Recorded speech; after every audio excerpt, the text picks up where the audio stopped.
Now, Mark Langley's horsemanship training techniques are often in complete contrast to what other trainers are teaching, and for very good reason. But what do you do when you want to take your horse to another trainer? This session is all about the conflict. Hello, welcome to Mark Langley's Horsemanship Podcast, a podcast helping people to understand their horses better, to provide solutions in a calm, connected way. I'm Jenny Langley. And I'm Mark Langley.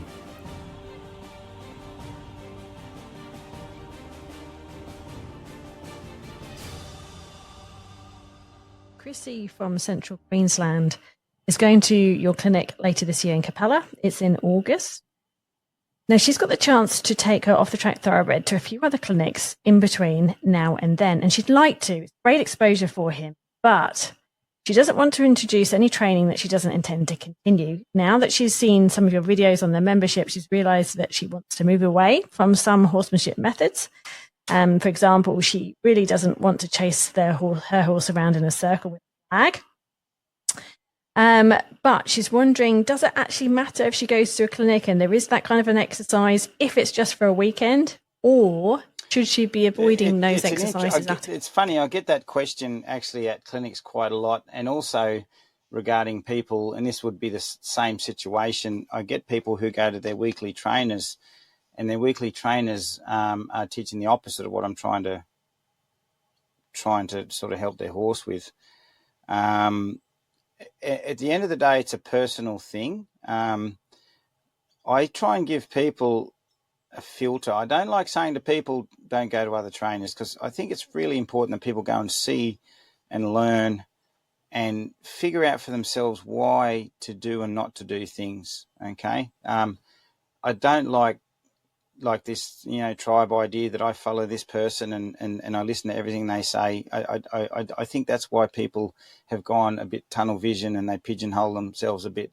So I really think it's important that people explore and learn off other people. But if that information is conflicting with them, but most importantly, causing their horse to struggle and go backwards, they have to be the one that says, there's certain things I'm going to do and there's certain things that I'm not going to do, okay? So there's some people who do my clinics, and this might make more sense. They do other clinics with other people. They just choose to do the lessons or like the tasks and the certain things with that clinician, but there's other things they won't do with them. So they might go and do a written obstacle course with the clinician, but they're not doing the groundwork phase because they really find that type of clinician's too drivey, too pushy, and not directing a horse's thoughts, and it's been worrying their horse because their horse has previously been chased or whatever and has a bit of a paranoia to that. So for them, it's not working for their horse. So they choose the things that trainer does that suits their horse without making it go backwards in them, and they'll choose to do those things. There are clinicians who will make you do it their way, and they will take your horse and do exactly what you don't want them to do with it. If that was the type of clinician, then I wouldn't go to them, because it's your horse and you can say no. If someone comes to my clinic and they don't want me to do something with their horse, I have to respect their wishes and their horse and go, I'm okay with that. How can I work in with you and what you're doing with your horse? The only time I won't be okay with it, if it's what they're doing with their horse I can see is directly affecting their horse's mental welfare and physical welfare. And I will just say, I disagree. I would do it like this, but if you don't want me to do it, I won't do it. But I still will try and give them an option that I think is right for their horse. And but if the teacher can't accept that they want to do something slightly different and not do things, then I'd be walking out. But if you go to a clinic and you can, say to the teacher or the clinician, do you mind if I don't do that circling that lesson? Because I'm trying something else and it's really working. And my horse has had that in the past and it's really stirred it up. So I'm really uncomfortable doing that. But, is there a leading lesson I can do or something that, can help me out or do something? Or, and there have been people that I've met at my clinics that have commandeered other clinics through doing the things that they want to do with their horse, but avoiding the ones that aren't quite right for their horse.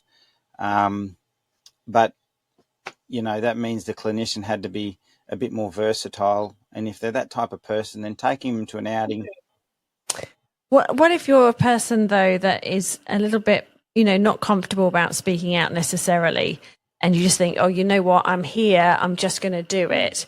So say that lesson was a driving lesson. Excuse that example, with a driving lesson with a flag. So they wanted them to do something, and they were sending them out with the flag. And they've just spent a week or two teaching their horse to learn to guide with the feel. How detrimental is it going to be for them to go back to doing something that their horse, is just not what you teach, and also what they've been trying to unteach? Well, there's some horses that I've helped that have been traumatized before through that sort of stuff, and to me, it just puts the mistrust back in them to do that. So, I've just helped you learn that there's another way. Now I'm going to throw you in and say, by the way, I lied. We're going back to that. So to me, if you can't speak up for your horse in that situation, don't go to the clinic at all, because you end up risking all the good work you're doing and then going home, and you will cry when you get home, because if that has damaged your horse, all that other money that you've spent, it's not just the time, it's the money you spend on that other information and education and going to clinics, feels like it's gone out the window. So if you're really new into horses, but your gut says this is really stirring my horse up. So some people, and like I'll give you an example. I want everyone sort of to think about how important good emotional training for the horse is. There's a lady that I know, and there was an older horse. Well, he was older by then, and she's followed horsemanship for quite a while, and everyone was doing it. And who was she to question what everyone else was doing and telling her to do? So obviously her peers and the clinician and the friends kind of all in the same thing, doing the same thing. So any support was based on do it this way, okay? And this horse, when I met the horse, was really hard, really shut down, just locked up. Mine was kind of like, I've had enough. And he's already got a bit of age on him, and she'd had him all her life sort of thing. And she said to me, she goes, this is making sense, and I can see how this is going to really help him, because I can already see him starting to soften and actually start to, go, oh, there is hope. I can actually come out of my shell. And she said, you know what? I feel really bad, because there was a lot of things that I was doing, and I also allowed the clinician to do, that kind of felt wrong in the gut. I didn't feel right, but I thought I was wrong, and I thought, who am I? As I said, who am I to question? And then she's kind of a pretty tough lady, so not tough as in tough on the horses, but she's resilient. She can step into life and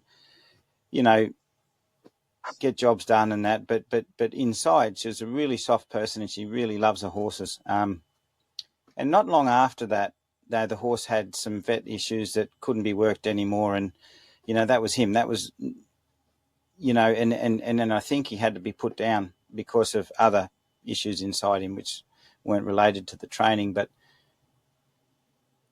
I don't know how that made her feel, but I think I do. She was really upset about the fact that an opportunity for me came along to help that horse, and it was too late. And so, now on her other horses, there's a fresh start and an opportunity to do things differently. But the story that I've heard so many times is everyone was telling me to do it. The trainer was telling me to do it. It didn't feel right in the gut, but I didn't have an alternative. So I want everyone to think about that if something doesn't feel right in the gut, and I say that to people at my clinics, if this doesn't feel right with your horse in the gut, what I'm doing with it, please come and see me and talk to me about it. I'll try and lead you into the idea of what I'm thinking, and then you can, so we can talk about it. So I think it's super important that we have to be open, and if we don't know, we just have to look at our horses and see if it's kind of unusual that they're kind of getting a stress level that's not quite right, and it's okay to pull the pin or tell a clinician, can I take my horse back and do something different? You really have to speak up for your horses. Similar to that scenario, Shirley is in New Zealand and she's got a mare who's actually in rehabilitation and recovery from a fractured E3. Now, she's been trying to get her to go forward, but she's a mare that is very resistant to going forward. She obviously doesn't want to. She describes it as more woe than go. She's been looking at your videos on body control and she's quite interested in your slow walk sort of training that you have mentioned. And she'd like to know a little bit more about that. Before I go into that, though, I want to just tell you about the scenario with Shirley. She has a trainer and this trainer that she goes to likes her to kick a horse, but she knows that her horse doesn't respond to it very well. They've been hacking around and trying to get her interested in moving, but she's definitely worse in the arena when she has these lessons. She also said that there's driving pressure that's introduced with her on flags, on white flags. So I just wanted to know, is that sort of training that's going on, which you definitely don't teach, is that hindering this mare wanting to move forward? Just first of all, I just want to sort of just broach that. So why does this sort of thing happen? It's interesting. As I said, it's because of this training that the horses end up like this. One of the reasons why using your legs all the time just to make a horse go can sort of dull a horse is because a lot of horses were never taught really truly to understand how to follow the feel of the legs. A lot of times people ride horses assuming that the legs just work. And if you just watch, even young horse colt starts that you see these competitions and the trainer just tapping and bumping and tapping and bumping and just, expecting that the horse just is going to start to, find it uncomfortable enough to move off the legs. Now, right from a young horse, right through to an older horse, it's very common when people ride, they feel that energy of the horse slow down, they apply leg. Now, the energy of the horse slows down on a young horse and an older horse because of maybe of, say, I'll give you a few reasons, a lack of confidence. So, okay, the scary end of the arena and my mates are behind me. I really want to go back over there, and they slow down and then we kick them. And because their mind is really frightened of going forward or really stuck on the destination behind them, all their thoughts are trying to not go forward because it's unsafe or more desirable to be behind them. So they're in the most negative mindset to want to go forward. So then what do? We kick, and of course that first kick doesn't work. And where do the legs come from? They come from behind the horse, behind the horse's eyes and head. So then the horses think back to the legs and go, what's that there? And they suck back, and then we kick very quickly, because every time a horse slows down, people put leg on. If they're slowing down because they don't want to go forward, it's less likely you're going to get a positive response to the legs, and it's going to be a bit of a battle. So they learn to dull to the legs. So that's why I say to people, you steer the horse in a direction that it kind of likes and it wants to go. Then you slow it down and then you speed it up with the legs. So then it goes, oh yeah, I want to go that way. So then it says yes to the legs. And so whereas if you do it the other way, sometimes the horse says yes to the legs, sometimes it says no, and more often than not it says no, and then you've got to do more to get it to go. And then after a while, you see a rider of this type of riding going around an arena, and I say to someone, how many times did you squeeze your horse to get around the arena? And then they go, I'm not sure. And I go, well, let's have another run and see how we go. And then by the time they just did one lap of the arena, I said, I think you used your legs 30 times. And in that 30 times, how many times did you get a change? And they said, well, what do you mean? I said, well, how many times did the horse speed up to the legs, or did you just feel it slowing down and kick it? Because to me, the horse maintained the same speed all the way around, and you just kicked it because you felt it wanting to slow down. So basically, what was happening is every time the horse thought about slowing down, the rider kicked it or squeezed it, which meant the rider was carrying the horse the whole way around, like pedaling a bike up a hill. So that dulls a horse to the legs. So one, you're making them go where they're frightened to go with the legs. Two, you're trying to take them away from somewhere they want to be with the legs. And 3, you carry them with the legs all the time, well, they're going to get very dull to the legs, very sour to the legs, and then their rib cage is going to be like a brick. And the other one, which is 4, would be how much did you teach that horse, or how often, or how much time did you spend teaching that horse to really understand that rib cage pressure means think and go forward? Did you do belly roping when you gave them their first rides? Did you really set it up that they already had forward, and then you taught them to accelerate? Okay, so that's another thing. But if you look at like a solution to that, say the scenario where I said the person, kick the horse 20 to 30 times to get around an arena. So the best thing you can do is allow your horse to find the walk instead of sort of, keeping it going. Allow them to drop out of the trot into the walk and then say walking's not available, and then the horse finds the trot again. And this gives the horse the responsibility to stay in the trot. Whereas if you're kicking the horse every time you feel it slow down, the two things that are a problem is, 1, you're not giving the horse responsibility, and 2, there's no room to speed up. So by not allowing the horse to drop back, then the legs aren't accelerating, they're maintaining, and that's how you dull the horses very quickly. Because the idea, like, if it takes you 20 or 30 squeezes or kicks to get around an arena, technically, if you've got perpetual motion, you squeeze the horse once and it stays in that, gait or speed until you ask otherwise. You shouldn't have to keep kicking. So as far as I'm concerned, to get around the arena, it should only take 1 squeeze. And you can go around the arena 10 times with that squeeze. That's perpetual motion. Now, what does perpetual motion come from? It comes from a horse going towards their thoughts. That's the most important thing. Whereas when we maintain and carry, the horse's thoughts end up back on the legs all the time. And then as soon as we stop riding, the horse just kaplonks and stops. And then the problem with all that type of riding, you end up having to go to sticks and spurs because because of the dullness. So then when you got spurs on, of course you can push and create, sometimes even pain on the horse.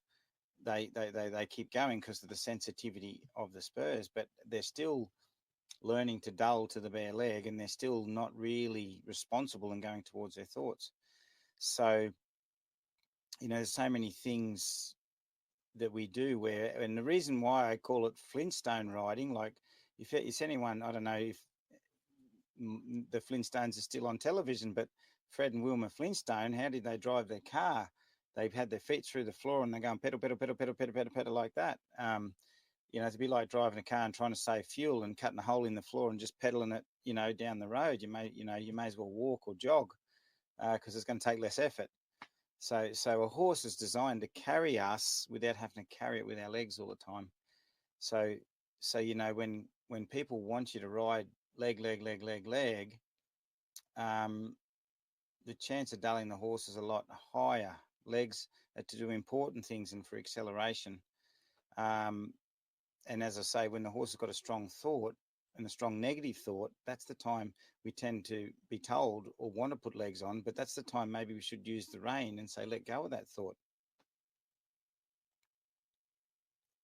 So, Shirley, if you want to look into this a bit more through the videos, and I know you were interested in that slow walk, we do have videos on the membership for you. I'll put these links in the membership group.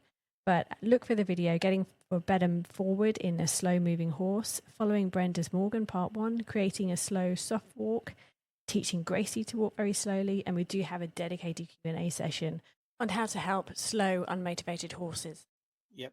The other thing on the unmotivated horses stuff, the one rein start, and just to sort of put it in context, riding your horse with the reins, you can get perpetual motion with the reins. So one rein start is to get a horse to follow a feel and let go of the idea of hanging at the gate or standing still, and then they search. And then you can actually use the rein as a parking tool. So every time the horse parks, you can pick up the rein and get it moving again until you get perpetual motion. So every time the horse's thoughts are too forward, you turn them. Every time they're too backward, you turn them until they're sort of neutral and just traveling, and there's no sticky points, no nervous points, nothing. And then you've got the perpetual motion, and that's where you can slow your horse down from and then start to introduce legs to speed them up. And sometimes, like, it's just to make it you feel a bit better about the whole process is there's a lady that contacted me who had a bolting standard bred who wouldn't move, but then when he panicked, he'd just bolt, and she couldn't kind of contain him. She did a one range start, I think, for about, I thought it was 3 weeks, but it might have been 3 months. She just did the one range, steer him until he could steer everywhere. Now what she's got, and it took a while. It was 3 months of just come on, mate. But he was obviously had some real past trauma and lack of understanding of the reins. But in that 3 months, now she's got a horse that travels, he steers and he backs, and he's got nice forward, but he hasn't run off with her at all for the last 3 months. And now after that, he's not running off anymore. So it fixed a whole bunch of things, but it did take some time to get the perpetual motion because he was so stuck and shut down. And I've used this technique on race horses that have stopped jumping out of the barriers and completely shut down. These were rescue race horses, obviously been taken off the track, but they wouldn't move at all. They just, I'm sure people would have flogged and tried everything to get them to go, and just picking up a rein, getting them to search and find their balance until they got flow really, really helped them. So it's worth sticking to. And the first week can sometimes feel like, oh, am I making any progress? But it'll start to improve as the horse gets that flow and desire. And by the time you do get to using the legs, you got really good steering. Whereas if you just kick him, you might still have a horse that's still really bracing the reins. And like that standard bred I was talking about, when it gets a fright, it still runs off because there's so much brace in the horse that they can't follow the reins when you do want them to. So it's you're fixing a whole bunch of things and you're getting a better accelerator in the long run. So just put one rein start in the search bar in the membership, and you'll get those videos that Mark was about there. Last question for today from Deb from New Zealand. Do you have any suggestions on how to stop a pony from chasing the dog? There are some horses that, like cattle, like, when cows have got calves, sometimes you don't bring your dogs in with your cows because that's when they really hunt the dogs, and you kind of avoid it. And horses start to get the idea that they can hunt certain things like your dog. One, you have to have a controllable dog that just doesn't interfere and get in the horse's space and around its food all the time, willy-nilly with thoughtfulness. So I'd say educate your dog for a while so you can control your dog, because it's a little unfair when your dog runs out, maybe runs through the horses willy-nilly and gets into their herd space and may not be chasing but somehow presents a threat to the horses. So and then when you got your dog with you, basically, or somewhere near you, you teach your horse to let go of that thought when your dog's close by. Okay, obviously if the horse is going to run over you to get the dog, then the horse has a general lack of awareness and has a little bit too much of a strong idea that it can go towards its strong angry thoughts whenever it wants, or defensive thoughts. So basically, it shows the measure of your horse if the dog's near you and it's going to attack you and the dog. Okay, so basically, I would sort of say, I would, and the other thing I'd do is if I had, as I said, obviously like I said, you have control of your dog, but I would actually do my education work on the halter with the horse, with the dog around, as long as that dog's not running silly, barking and nipping and being a menace. If the horse, and then I'd sort of, just lead the horse, have the dog there. And every time the horse has a hard thought towards the dog, I'd do something to say, let go of that. So I'd make education around the dog something that we do quite a lot till the horse starts to get used to being around the dog and not having strong thoughts towards the dog, until one day they start to kind of sniff and actually talk to each other and go, hey, we're not enemies, mate. Let's become friends. I've done this with feed, horses that are super aggressive around food and they get hyper focused on the food. I've treated it as a leading lesson around food until I can lead them to the food really softly and there's no hard thoughts. So educate your horse with a dog in the vicinity. Give it an alternative when it's thinking towards that dog in a hard way. Give it an alternative, do something different, interrupt the thought, things like that. But if your dog's out of control and an annoying dog, it's a harder lesson to do, and your dog needs to kind of step into line as well, because there might be times your dog sort of sneaks out in the paddock and sort of heels the horse every now and again, and if it's one of those dogs, then the horse has got every right to be defensive towards it because the dog started the fight. So If that is the reason, then it's not so much the horse's problem, yet you don't want the horse to see everyone's dog and attack it because of the memory of a bad dog.